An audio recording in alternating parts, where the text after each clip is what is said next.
Do you want to know how to start achieving financial independence? Or have you ever wondered how to live your dream of living a life of freedom without worrying about money? Financial independence is something everyone dreams of.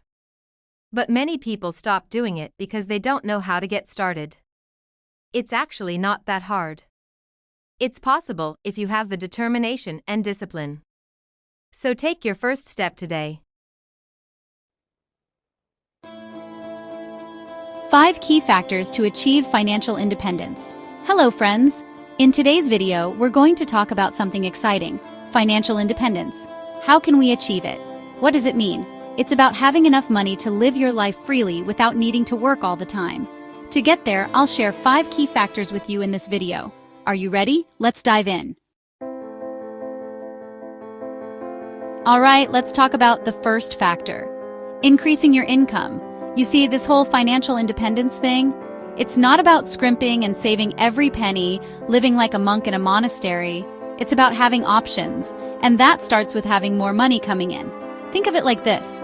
You have a job, you get your salary, that's great, that's your starting point.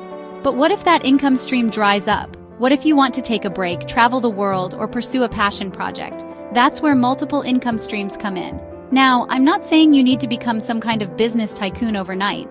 It could be as simple as finding a side hustle you enjoy, something that utilizes your skills. Maybe you're great at graphic design, or you have a knack for writing. There are tons of freelance platforms out there where you can offer your services. Or maybe you've always wanted to start your own small business. Now, I know that sounds daunting, but it doesn't have to be. Start small, test the waters. You could sell handmade goods online, offer tutoring services, or even start a blog or YouTube channel about something you're passionate about. The point is, don't put all your eggs in one basket. Having multiple streams of income gives you a safety net and opens up so many more opportunities to reach financial independence faster.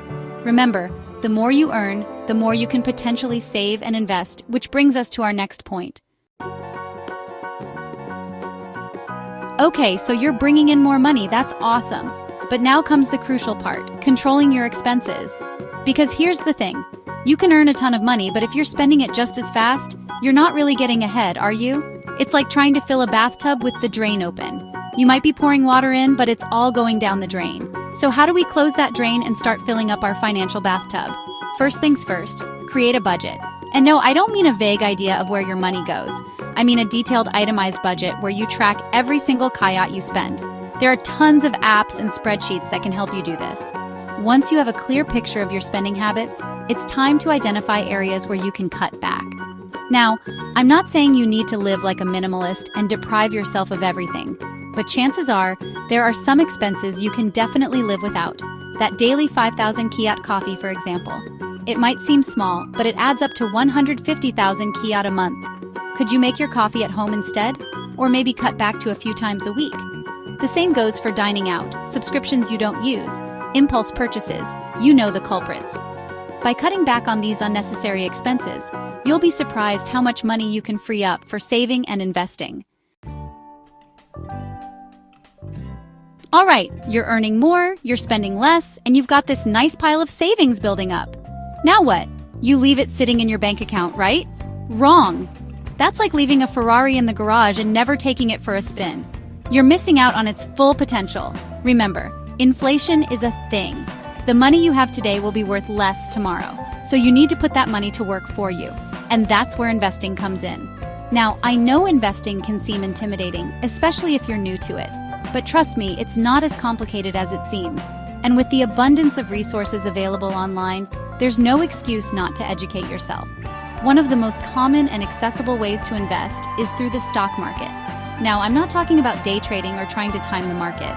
That's a recipe for disaster, especially for beginners.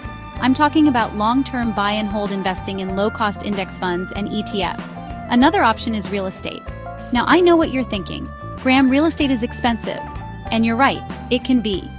But there are ways to get started with smaller investments, like REITs or even crowdfunding platforms. The key here is to do your research, understand the risks involved, and start small. You don't need to be a millionaire to start investing. The important thing is to start early and let the power of compound interest work its magic. Okay, before we move on to the final factor, let's address the elephant in the room: debt. You see, debt is like a giant anchor weighing you down, preventing you from reaching your full financial potential. It doesn't matter how much you earn, how much you save, or how well you invest if you're constantly drowning in debt payments. It's like trying to run a marathon with a backpack full of rocks. So before you do anything else, make it your top priority to pay off your debt, especially high-interest debt like credit cards. Those things are like financial black holes, sucking away your hard-earned money with their exorbitant interest rates. Now, there are different strategies for paying off debt, like the snowball method or the avalanche method. Whichever one you choose, the key is to be consistent and aggressive with your payments. Imagine the feeling of finally being debt-free.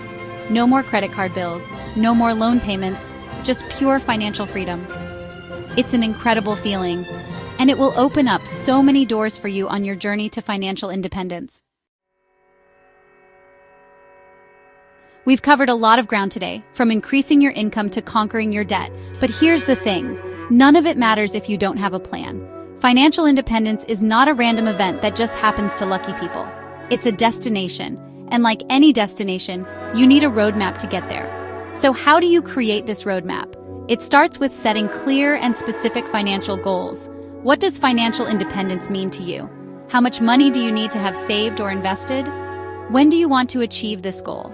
Once you have your goals in place, you can start working backward to figure out how much you need to save and invest each month to reach them. This is where budgeting and tracking your expenses become crucial. Think of it like planning a road trip. You wouldn't just jump in your car and start driving without knowing where you're going, right? You'd map out your route, calculate the distance, estimate the cost of fuel, and plan your stops along the way. The same principle applies to your finances. Having a well-defined plan will keep you on track, motivated, and accountable.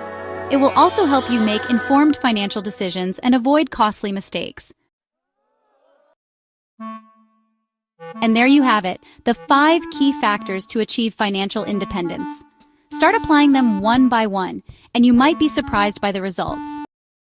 Don't forget to like and subscribe to the WealthWise channel, as we will be reporting on financial independence every week.